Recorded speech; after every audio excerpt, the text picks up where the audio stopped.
welcome back to the reloads. I haven't not done one in a while, like my shirt. Thank you. So I have 2 reloads to do. So we have our natural resources that we're almost done with, our nursery collection, and our Darboy Kids long haul. So let's do our nursery one.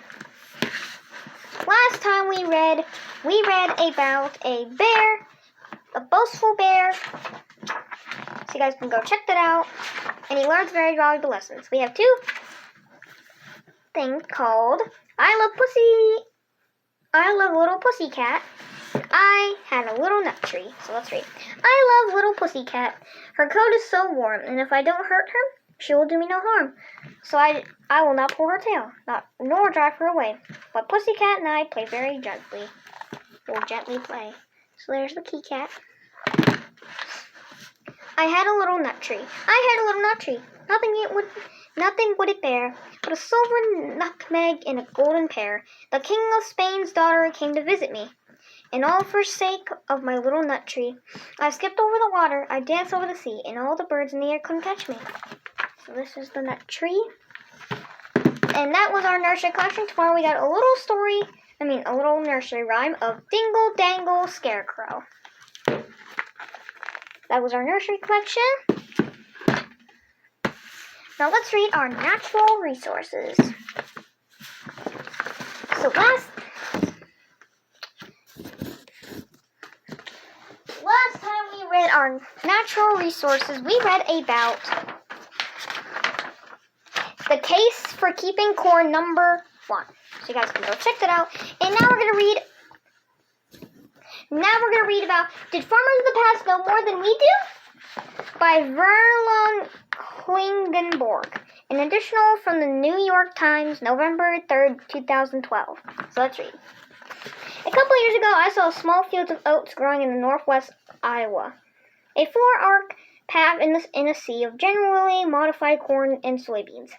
It was an unusual sight. I asked my cousins who still farm what my dad always called the home place, whether someone had added oats to the rotation of crops being planted. The answer was no. The purpose of the patch was oats was mitigation.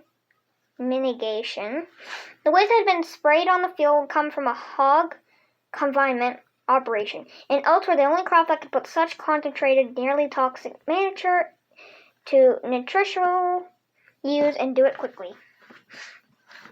Oats used to be a common sight all over the Midwest.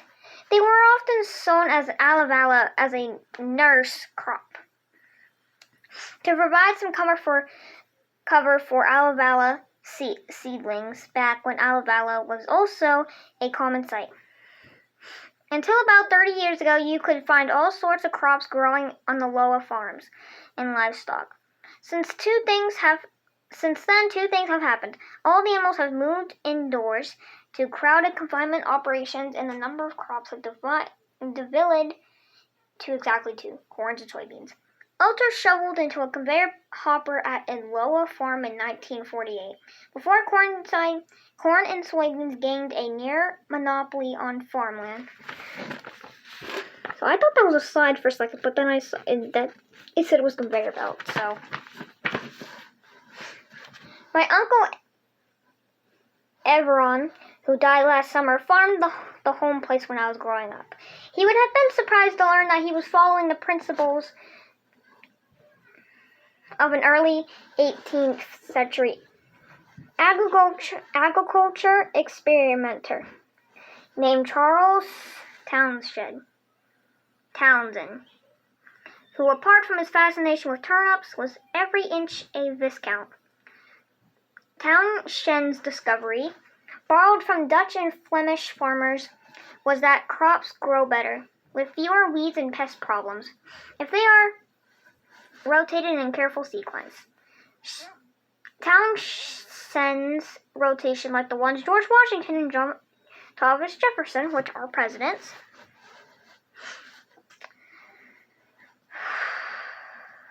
used, included clover, wheat, other small grains, and turnips, which made good winter food for sheep and cattle. My uncle grew no turnips, but he liked all his neighbors. was using his own version of the four-crop system at the heart, which was aloud. Getting to the four-crop rotation wasn't easy. Historically speaking, the Romans knew about the corn rotation, but by the Middle Ages, farming was based on resting it. In other words, the purpose of that practice, like a crop rotation itself, is to prevent the soil from becoming exhausted when the same crop is sown over and over again. In early American agriculture, only sophisticated farmers like George Washington and Jefferson were using crop rotations in their fields.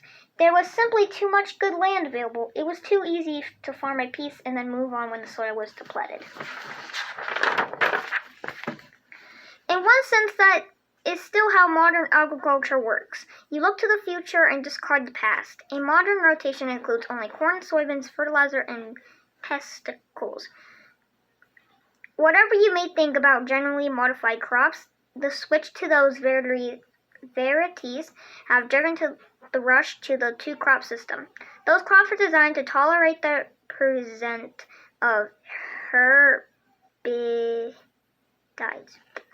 The result is that the farmland has been inundated with glyphosate. The genetically modified crops are engineered for. A crop duster sprays hybrid on genetically modified crops. Genetically modified crops are designed to tolerate herbicide. There's a plane. The very structure of the agriculture system as it stands now is designed to return the greatest profit possible, not to the farmers, but to the producers of the chemicals they use and the seeds they plant. And because those chemicals depend on fossil energy, the entire system is inherently unsuitable.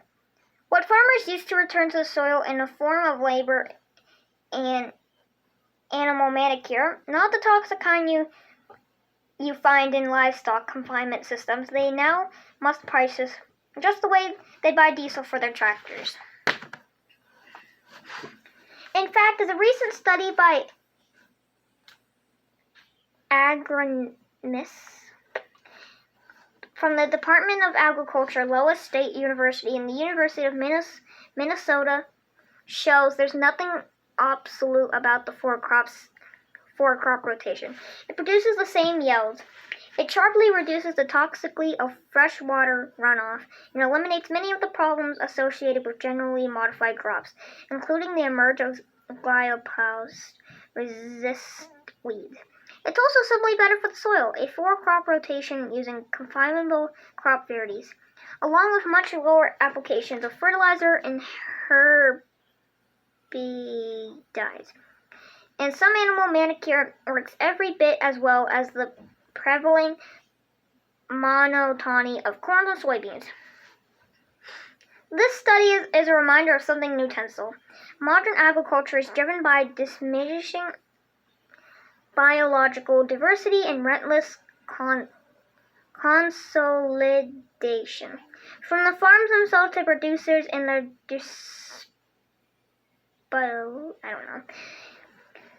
of the crops and livestock, but you cannot consolidate the soil. It's a complex organism, and it always responds productively to the diversity. The way we farm now undervalues and undermines good soil. Our idea of agriculture productively and effectively must include the ecological benefits of healthy soil. The surest way to improve the soil is to remember what industrial agriculture has chosen to forget. Crop rotation, both exotic and environmental benefits.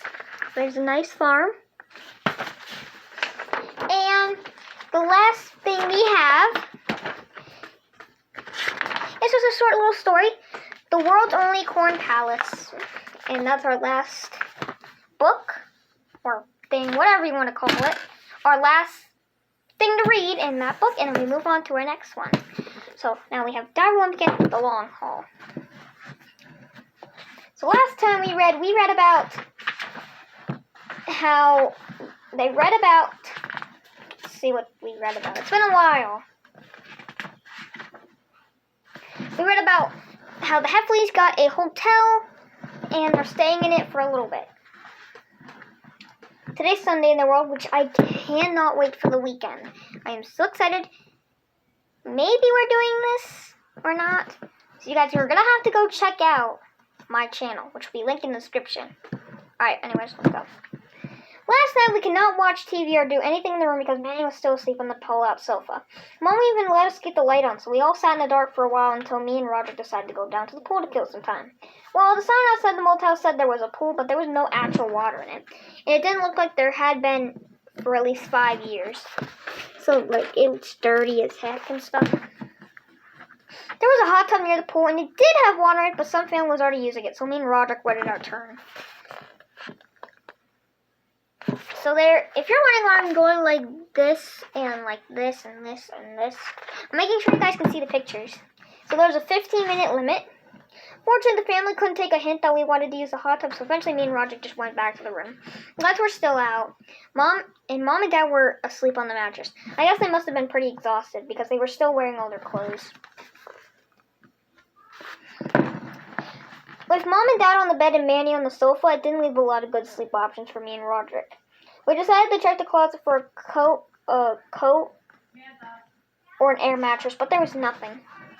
Roderick was asleep ahead of me, though. He gathered up the sofa cushions and made a bed for himself on the floor. 5 seconds later, he was out cold. So if you're wondering what out cold means for all your children, it doesn't mean that he's freezing. It means like out cold means he's asleep. Like as soon as he lay down, he was asleep. So I figured the closet was as good as a place for me. Oh, gosh, the closet was as good a wait. I figured the closet was as good a place as. Oh, I found a mistake. It says I figured the closet was as good a place as. I figured the closet was as good a place as any for me to sleep. So that's a mistake. I found it. So I got some towels out on the bathroom and laid them on the floor. She's going to sleep in the closet. After lying there for a minute, I noticed a terrible smell, and I thought a mouse must have died in the vent or something. I tried covering my nose with a washcloth, but that seemed to make the smell even worse. It was hard enough trying to fall asleep under these conditions, but then someone started snoring in the room. Luckily, I was prepared for that. Both Mom and Dad both snore, which is the reason I thought ahead and brought some earplugs on the trip. But it was so dark in the room, I could only find one in my duffel bag. So I had to try sleeping with the earplug in my left ear and the other ear against pressed against the floor. I did actually fall asleep for a few minutes, but I woke up to some kind of ruckus going on outside. So there's a crash. When I looked out the peephole, I saw something flash by, but I couldn't tell what it was, so I cracked open the door to see what was going on. It turned out those kids from the hot tub had gotten their hands on a cleaning cart and were ramming it into a wall. So it actually looks like they're having a lot of fun. Like, you guys would not have fun on that. I would.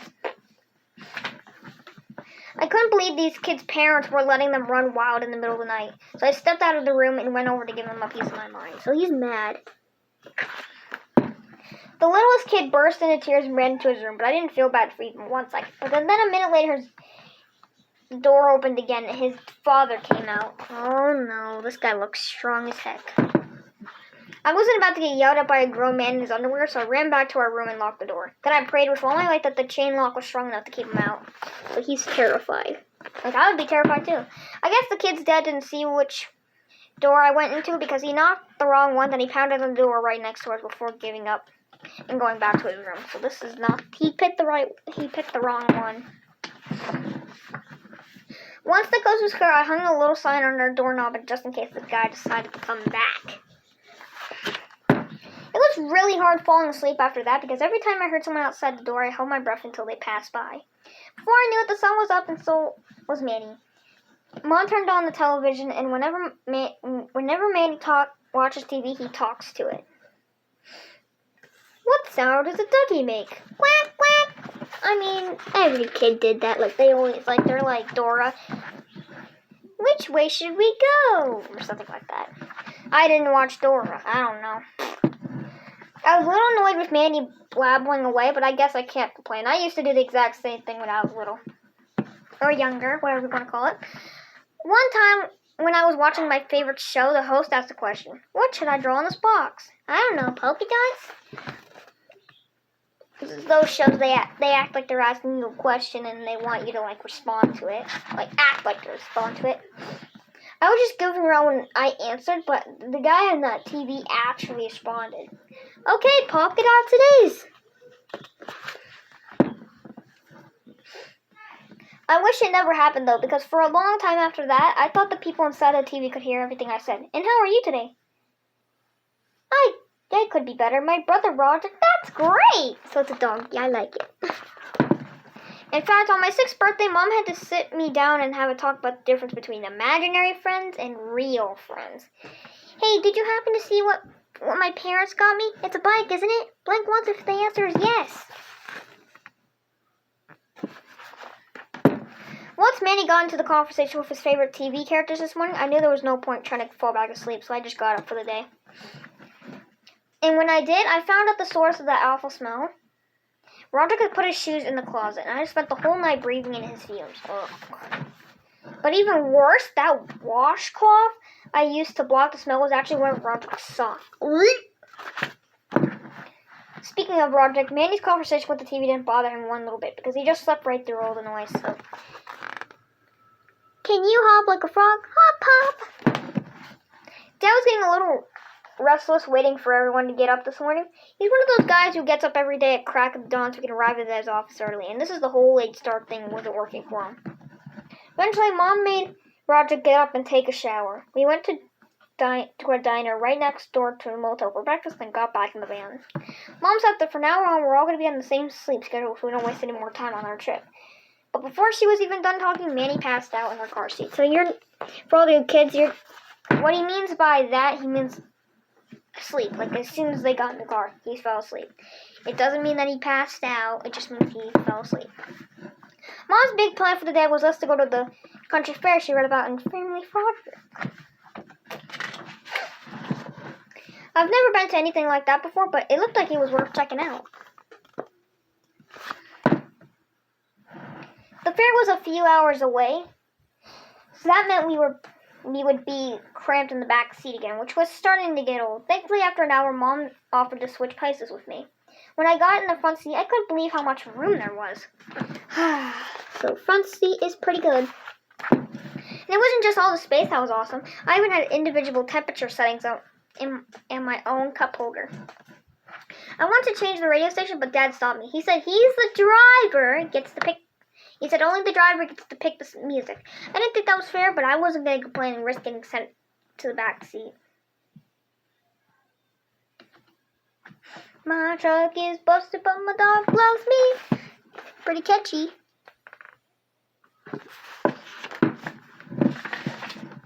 That music was pretty awful, but the view totally made it up for me. When you're in the back, you don't have any sense of what's ahead. Sitting up front had a whole new perspective. I could almost see why Mom was so gung-ho about taking this trip. When we took an exit for the country fair, we came to a stoplight. We were behind a minifan that looked the exact same model as ours, only purple. The kids in the van looked kind of familiar. It took me a second to realize that they were the same ones from last night. I hadn't told Mom and Dad about the incident with the kids in the cleaning cart because I was worried I wouldn't come out looking too great. And they definitely didn't need to know anything about my run-in with Mr. Beardo. The kids in the purple van recognized me right away and started making obnoxious faces. So they're like making faces at him. I wasn't gonna just gonna sit there and take it from those little punks, so I made a face at them.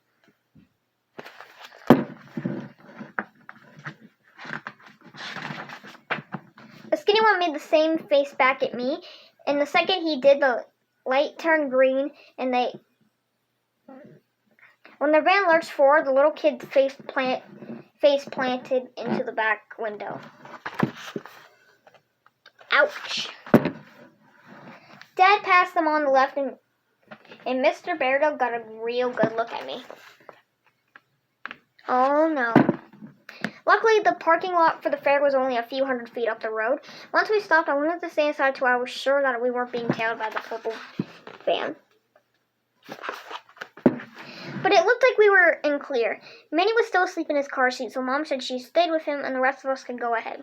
The fair was a lot different than I thought it was going to be. I expected to have like a Ferris wheel and a merry-go-round and stuff like that, but instead there were a bunch of tents with farm animals and booths with homemade food. Sounds pretty good. We were kind of hungry anyway, so we went to look for something to eat. They had corn dogs and fried dough and all the stuff you expect at a big fair. But then they had crazy stuff like deep fried butter on a stick. I was actually glad Mom was still in the van because I was pretty sure that kind of thing didn't qualify as real food in her book. After about an hour of walking in the fairgrounds, Dad went to the car to see if Manny was still awake yet, and he told me and Roger to go explore around. Like they were eating all the stuff. The two of us wandered around for a while until we came across a big tent where there was something big going on. It was a flawless footwear contest, and they were offering a prize for whoever had the nastiest shoe. There was a big line of people ready to submit their entries. What kind of competition is this? This looks gross. I told Roger he should enter because if anyone deserved to win this thing, it was him. While we were waiting in the line, me and Roger got in an argument whoever to keep the prize. Actually, we split it 50-50 because it was my idea. But he said she'd get the whole thing because it was his shoe and he was the one who made it stink. So they're arguing. Right before we got to the judging table, we reached a compromise where we get 10% of the prize as Roderick's agent. Some of the other shoes looked a lot worse than Roderick's. I was living confidence that he would win, but then the judges got the smell test and it was all over. Roderick won first prize, which turned out to be a coupon for one deep fried butter on a stick. I told Roderick he could have it all to himself because the thought of eating any more butter made me feel a little nauseous.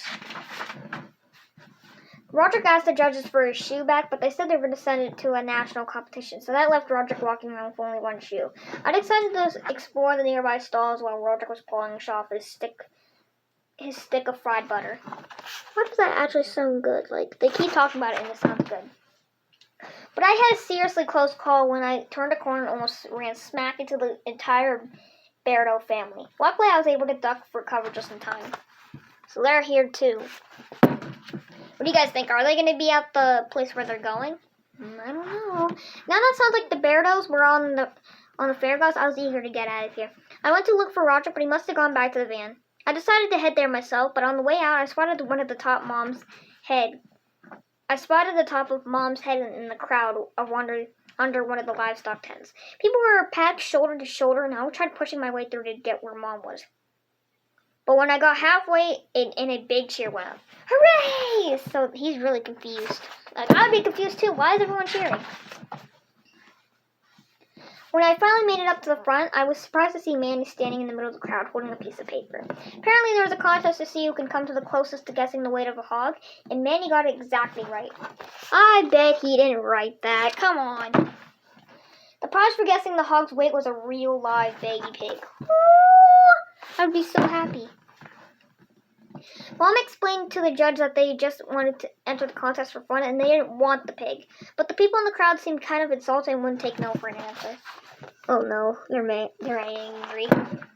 With all the commotion this was causing, I was nervous that the Berto family was going to come over to the livestock tent to see what was going on. Luckily, by then, Mom seemed ready to get out of there herself, and we made our way to the exit. Dad was sitting in the van with the air conditioning cranked up, and when he saw Manny carrying a pig, he was a little taken by the surprise. Mom filled it on how Manny won the pig in the contest, but he didn't seem too thrilled with the news. I would have been so happy. A free pig? Dad said we had no business owning a pig and that needs to be taken back to the fair immediately. But Mom said it was too late because the pig had already imprinted on Manny, so they like each other. Dad still wasn't on the board, though he said a pig is a barn animal, which it is, and can be carrying all sorts of parasites and whatnot. But Mom said a lot of people keep pigs as pets. And she heard they were just as smart as dogs. Then Sorry.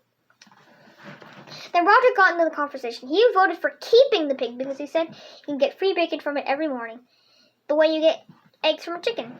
So either he doesn't understand how pigs work, or he just wasn't thinking it all the way through.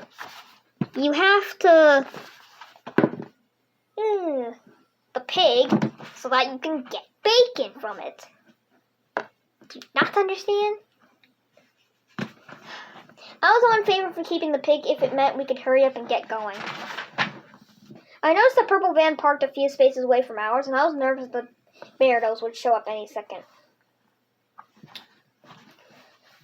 Dad finally caved in. He said if we're going to keep the pig, it would have to ride in the boat. But Mom said putting the pig in the boat was inevitable. We need to find a place for it in the van. Oh, no, duh! Because it can jump out any moment. The thing is, there wasn't anywhere to put the pig in the van. We couldn't just let it roam around free, and we couldn't just drop it in a seatbelt either. So Mom emptied out the cooler and put the pig in there. Adorable! Once that was all settled, we finally pulled out of the parking lot. After we put a few miles between us and the fair, I could finally breathe again. And the pig started causing trouble right away.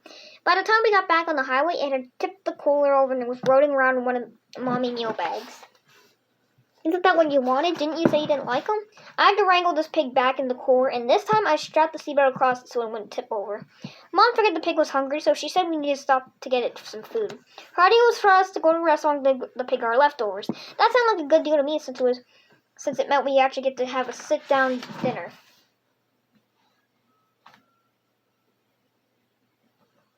We finally found a place to eat a few miles away, and Mom stayed back in the van while the pig with the pig while the rest of us went to eat inside. But when the waitress saw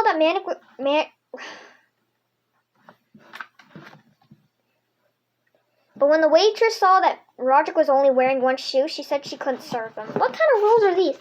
No shoes, no shirts, no service. What? Okay, I guess that makes sense, but still. Dad said me and Roger could take turns using my shoe, but I wish I hadn't let Roger go first because he's the world's slowest eater. Oh no. When we got back to the van, we gave the pig our leftover corn and vegetables, which it ate straight out of the styrofoam container. Mom started looking up places to stay the night on the GPS. She asked Roger to call a hotel to see if they had any rooms available. They did, but Roger blew it by getting too sophisticated. They say no pigs. Don't tell them that there's a pig. Mom found another place to stay a few miles away, and this time she did the talking. The hotel was just after the tolls. A few hundred feet from the exit, traffic came to a crawl. There was a problem for me because I had 2 big glasses of lemonade at the restaurant, and I really needed to use the bathroom. Oh no, this happens to me all the time. That's why you have to use the bathroom before you get your food in the restaurant and when you're about to leave, so you don't pee in the car. I spotted the gas station up ahead, and I asked Mom and Dad if I could hop out and use the bathroom, then catch up at the car after I was done. Dad didn't like the idea because he was worried that the time I got back, they might already be through the toll booth. But now it was pretty obvious the pig needed to go too because it was running little circles inside the cooler. Mom said I could use the bathroom at the gas station as long as I brought the pig with me. So I tucked it under my arm and ran across 3 lanes of traffic to get to the gas station. My parents would not let me do this. That's not allowed. I tried the handle to the men's room, but it was locked. I waited for the person to use it to come out, but whoever was in there didn't rush to wrap anything up. Oh no, this is the worst. Hurry up and use, because I gotta go. I was kind of getting so desperate, so I tried to handle the women's room, but that was locked too. Oh my god. I ran back to the car, which we only moved for about 5 feet the time I was gone. When I told Mom that both bathrooms were occupied, she said the gas station bathrooms were always locked and that I had to ask the attendant for the key. So I ran back to the gas station and told the guy at the desk I need to use the restroom in a hurry. I never knew you had to do that. I'm not sure what I was expecting from a gas station bathroom, but it was a lot worse than I could have ever imagined. Jesus. Let me just say it was pretty awkward using the toilet with a farm animal staring right at me, but the pig was even more embarrassed than I was because it was the pig's turn to go and nothing happened. Oh gosh.